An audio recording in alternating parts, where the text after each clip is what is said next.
Царот Самуил и неговите браќа се одметнале од бугарската држава и подоцна откако бугарите останале без своите водачи кои завршиле во Цариград, се приклониле кон Самуил во спротивставувањето на Византиската империја.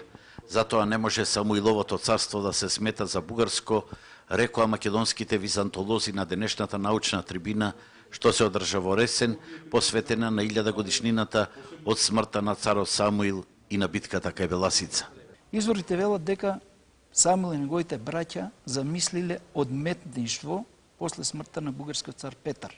Тој умре на 30 јануари 969 година. Значи тие се одметнале од бугарската држава и создале посебна држава. Тоа што бугарските историчари овој дел во изворите сметаат дека е уфрлен, не е точно. Самуиловата држава не настанала како резултат на отцепување од Византија, туку како резултат на отцепување од бугарската држава. Тоа е вистината. А тоа што некој сака да исполитизира, тоа е друга работа.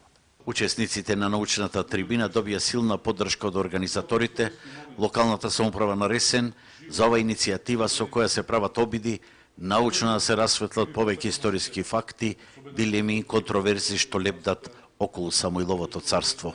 Земаат учество бројни експерти од областа на историските науки од Република Македонија, врвни стручњаци од оваа област, ќе бидат презентирани голем број научни трудови кои што ќе се обидат да одговорат на дел од дилемите кои што ги поставува историјата. По повод милениумското одбележување на смртта на цар Самуил во Ресен, вечерва ќе се одржи свечена академија, а во текот на идниот месец со научен симпозиум во Струмица, историчарите и византолозите ќе ја продолжат дискусијата за историските настани од тој период.